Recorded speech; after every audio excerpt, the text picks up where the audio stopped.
Hey survivors, it's your girl Rico here, and today I wanted to talk about something really personal to me. It's basically about my experiences with suicide, and I just wanted to shed some light on the whole suicide thing. You know, I find that a lot of people feel that if you're suicidal, or if you commit suicide, if you die by suicide, that you're some super evil, selfish person. And I just hope that after this video is done and it's out there, that you might have a little bit more insight on how this actually works. You know, I've shed some light on it before, but I didn't go too much in depth with the fact that, you know, it's not that you don't love the people around you, it's not that you don't realize you are loved, or you don't appreciate the people that are around you, you don't love them. Because you do. We love hard, we love deep, we put our heart and everything else about us on our sleeves, and sometimes that can be a lot. Can you imagine just waking up every day and feeling everything times 1,000? So when you're in love, it's like, oh, I'm so intoxicated by the other person. I want to wear your skin. I want to be so more like with you. I want to merge with you. It's that level. Or when you're down, you feel like that's it. I just want to die. My life is over. Nobody loves me. Nobody cares about me. I'm a waste of space. I'm trash. Why was I even created in the first place? Just to take, you know, all this hurt and anger and pain. You know, a lot of us in the mental health community, when we're committing suicide or trying to commit suicide, when we're crying about something, when we're upset, when it looks like we are doing this oh worries me type of thing, it's not that. You know, it's not that. We have a mental illness that literally says to us, voices in our head, that we are nothing, that we're worthless, we don't mean anything to anyone, that we're just using air for no reason, we're waste of space. You know, I love my children. I have 5 beautiful children. I have an amazing partner, and I've said this before, I love them. They are my world. Without them, there is no Rico. Yeah, but when I'm at my lowest point and I want to end it all, I don't think like that. I don't think, oh my god, I got these amazing children, I got this amazing hobby, I have this amazing life that I didn't feel like I deserved at one point. I don't feel like that. I feel like my kids will be better off without me. I'm a burden. I'm causing them heartache and pain being in their life. What is this life? Like, this is not no way to live. And then not only do I feel like this, but then there's another Rico, sometimes more than one other Rico, saying you are nothing, you are horrible, you are trash. Yes, do this thing, do this negative thing, jump off that bridge, take those tablets, anything. If you as a rational person, when you have an irrational thought, are able to, you know, kickstart that rational bit in your brain to say, don't think like that, hold on now, that's not the way to think. You need to put it back in and start thinking rationally. There is none of that for somebody with borderline personality disorder. We don't have a rational side. It takes years. You know, you don't go around your life saying to yourself, I wonder if that's a rational thought. You don't. You just have a thought and you execute it. That's what you do in life. Everybody does that. Think of something, sometimes they don't talk it through with somebody else, and then they execute it. There's no dismissing it for us, because we don't know what we're thinking is irrational. It's taken me years to have this coping mechanism. At first, to teach myself to be rational, I used to ask my mum and say to my mum, the thought that I just had, is that the right way to go about it in this situation? She will say no, and eventually I'll learn the behavior. Eventually I could teach myself that maybe I don't need to ring my mum now, because I feel that I rang my mum before on a similar situation, and the thought that I had is very similar to now. And you know, and eventually that's how I had to work it. I had to talk to my partner, I had to talk to my mum, and I started thinking a little bit more rationally. I started getting more better and recovering more and thinking more.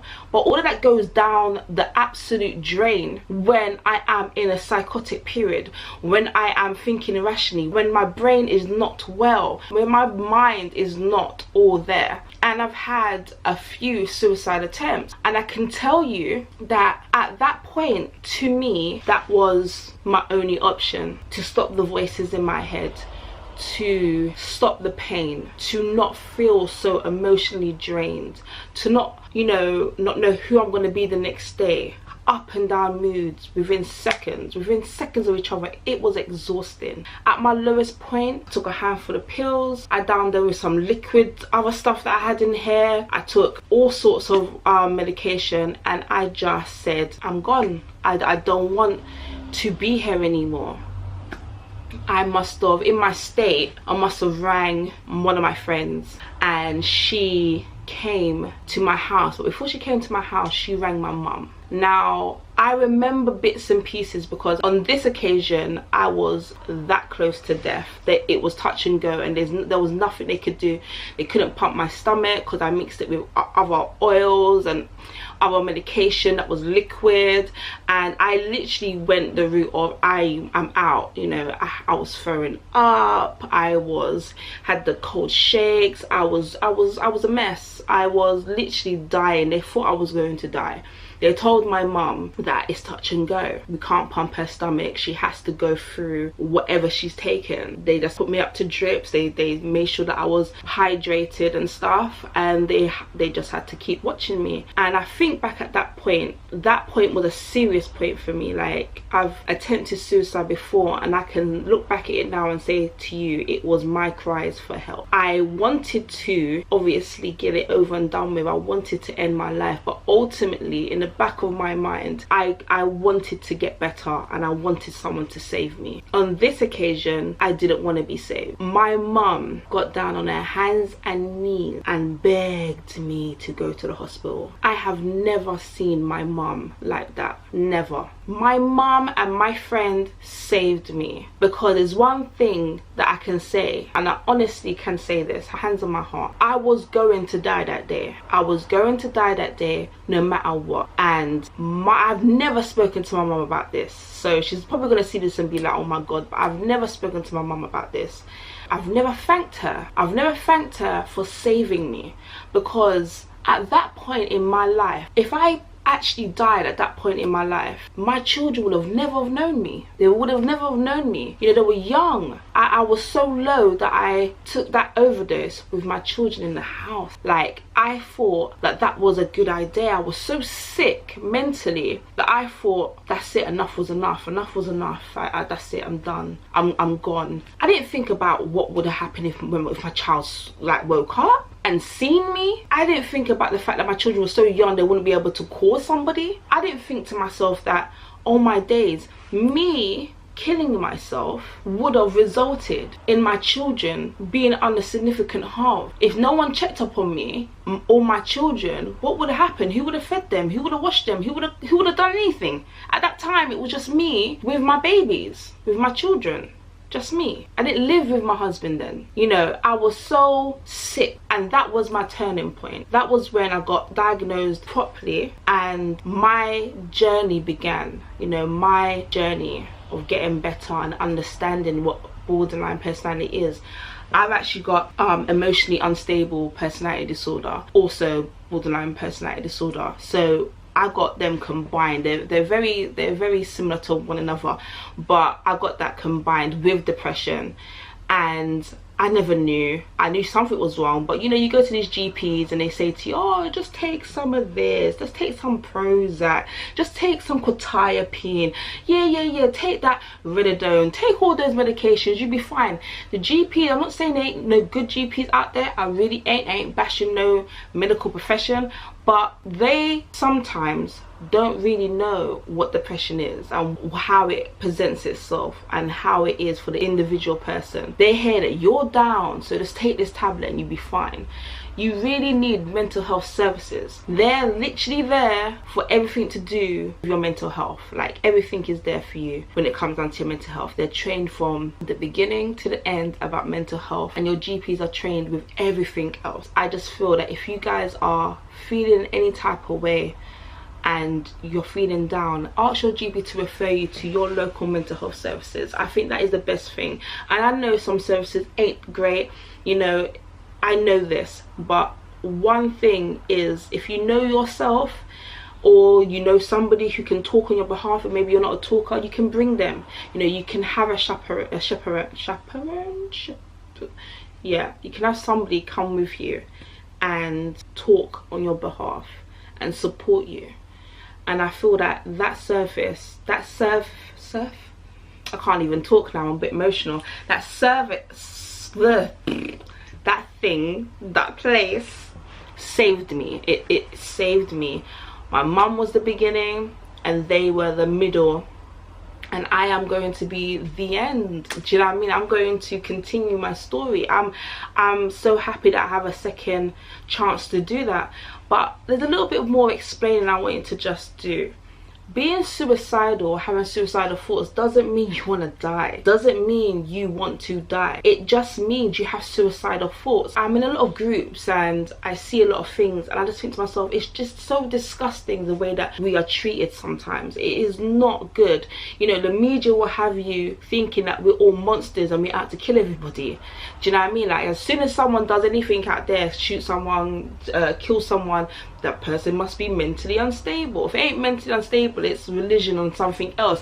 There's not just the person just wanted to do this, that's it. Not mentally ill, not following any religion. That person just wanted to just do that evil thing, and that's it. Us humans always want to have an explanation. We want to blame something. We want it to make sense. But sometimes we need to realize that that thing just doesn't make sense. Then that's it. Like, that's it. You don't need to label that. You don't need to say, oh, you know what, a person has to be mentally ill to do that type of thing. Sometimes you just don't. You just have to be somebody that has nothing. There's people out there that just have nothing, and they just are just evil. That's just them, and they do evil things. That's it. You as a media and people, and that's us as a whole, we keep labeling people before we actually know their past. You know, that's what happens with breaking news. Whatever break is whatever people remember sometimes, and I feel like that stigma there will never go away because of that. You know, they'll break the news and say, oh, this person's mentally unstable, that's the reason why they done it, they got schizophrenia, they got this, they got that, and then find out later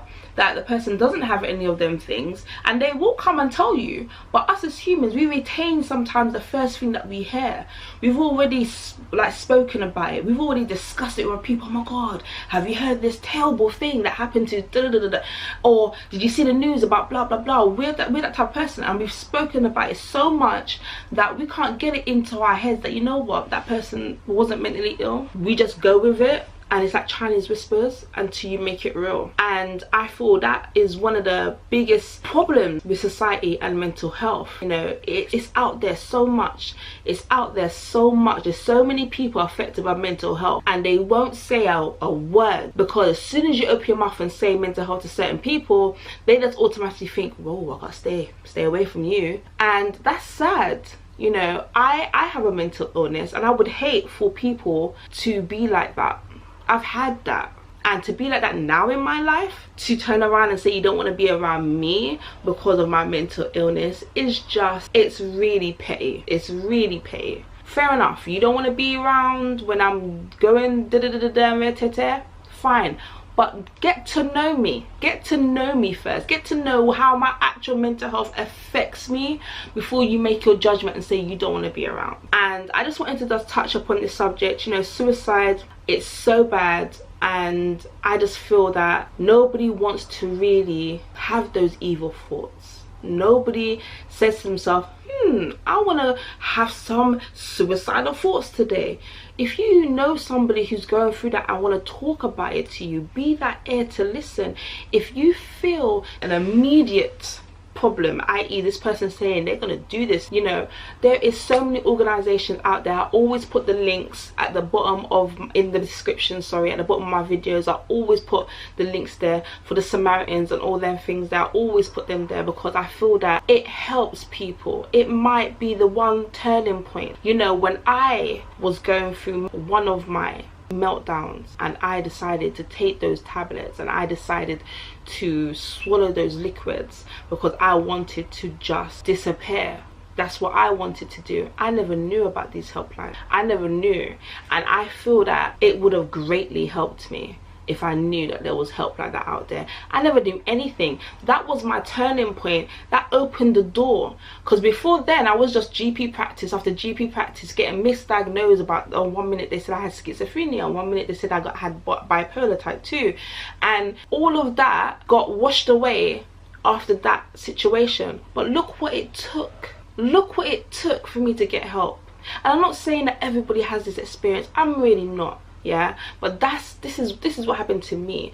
And I have spoken to many females and many males that have had the exact same situation. It had to get to rock bottom, but we've been talking for years that we're not okay. And I just feel that the whole system needs more funding and needs retraining and needs more work. But right now, the best thing that we have is the mental health service. Better than the GPs, it's better than the hospitals. That's what we have. And I feel that we need to utilize that. We really do need to utilize that, because that is ultimately all we have. And from that day until now, I've been able to be tablet free. I've been able to not take any more tablets. I'm not saying that's going to be forever. I'm not going to say that, you know, one day I might say, you know what, I just need a little something to get me through my day, and that's okay. Stop pill shaming people. It's not cool. You know, it's okay to not be okay. It's okay to know yourself well enough to say, you know what, I can't handle life right now by myself. I need something to help me function. I need something to help me get out of bed. I need something to help me shower. I need something to lift my mood. That is okay. That's why we are survivors. That's why I call you guys survivors, because if you've got out of your bed when you feel absolutely rubbish, and you made sure that you got up out of bed and you greeted the day the way that you wanted to greet the day, and you took that shower, because we all know when we're feeling down, we don't want to wash, we don't want to eat, we don't do anything. If you've got up and you've done one little thing that you didn't do the day before, you have survived that day. And that's why I call you guys survivors, because you are survivors. We are all survivors.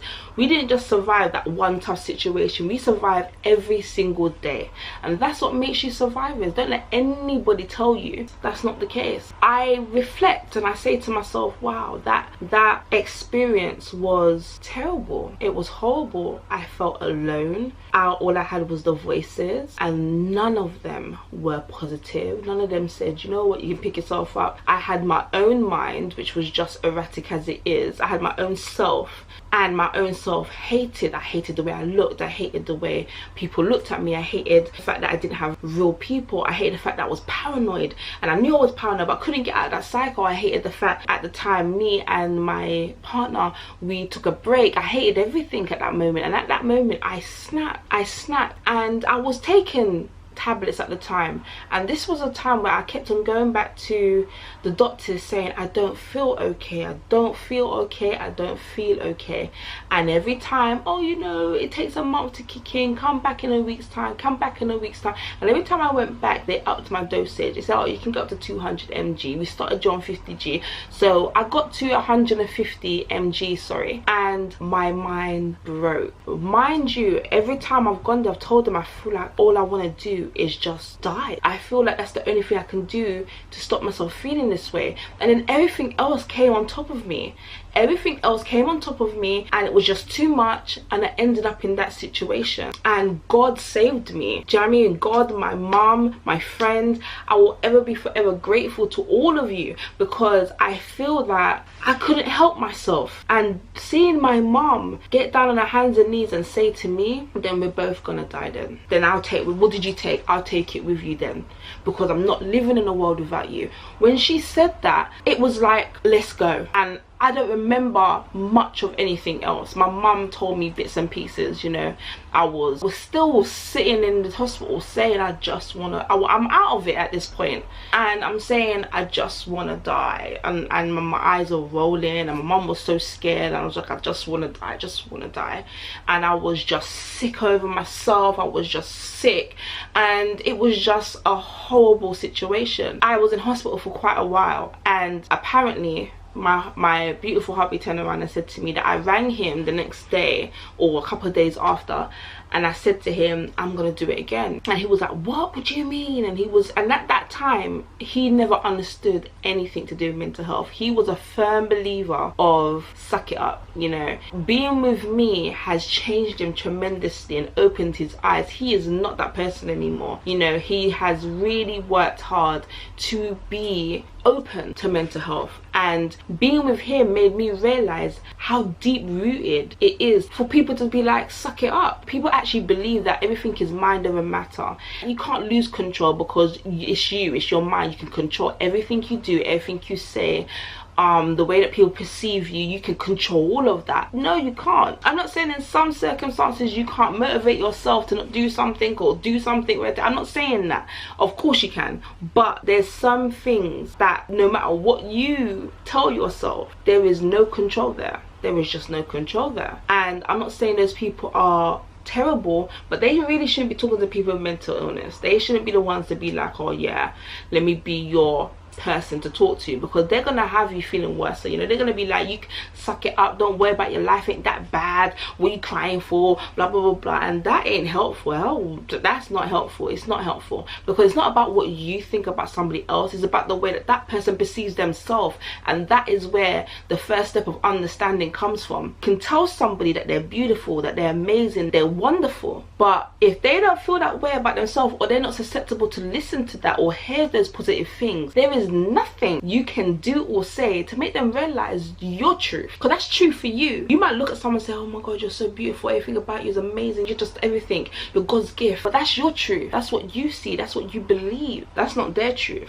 that is your truth, and you're trying to project that onto them. And yeah, it's just not their truth. And sometimes you need to realize that. Don't push your truth on somebody else. Let them express their truth to you and see where we can fix it, so that your truth and their truth, if it's positive, can line up one day. You know, it's a hard, long road, but worth it. You guys need to understand, the people that don't have mental illness, you need to understand that it's not a quick fix, and it's not something that, oh, you're recovered now, you're cool. I am in recovery, but let me tell you something. That doesn't make me feel like, oh yeah, let's get jiggy with it, let's just do what I need to do and live my life, and I'm gonna be perfect and I'll be skipping down this golden brick road for the rest of my life. That could happen, but I know myself, and I know what I am diagnosed with to be true. And I also know that I still have them days. I still have suicidal thoughts. I still feel bad. I still sometimes don't want to get out of bed. I still cry. I still have these things. I'm still a little bit broken. I know this. I know that this sickness that I have, that I've been plagued with all my life, can come back full force, because it's always there, but it's just at bay.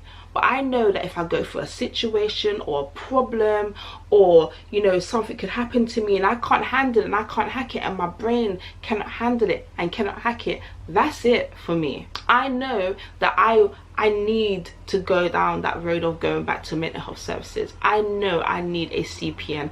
I know I need them tablets. I know I need to have therapy. I know I need to talk to somebody, because sometimes I can't do this by myself. My brain needs a little help. Me, I need a little help. That's it. And I don't feel there's any shame in that whatsoever. I'm thinking about it now. I'm in recovery, so to speak. I'm still obviously borderline, but you know, I'm not as bad. I do have my bad spells, but them times there, I didn't have a day where it was okay. The okay days was euphoria, and again, that wasn't okay, because when I came down and I crashed, it was bad. I'll be jumping off the walls like, yeah, I'm so happy, and everybody loved you, you know, everyone wanted to be around you. I realize now that I don't really have any really good friends. Like, I have friends to a certain extent, like new friends, but friends that I've had for years, I think there's one true friend, and that's Chrissy. Like, she's been there from school days. Do you know what I mean? Love you, Chrissy. But yeah, she's been there from school days. Everybody else that I've known, I've either pushed them away, they couldn't understand my mental health, or they didn't believe me, or all sorts of other stuff. You know, sometimes it's not just us that destroys relationship.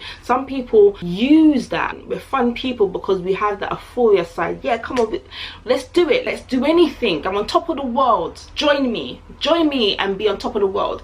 That could be intoxicating, you know, to someone like, oh my gosh, she's so fun, look at her, not realizing that that's my mental health. popping off in my mind.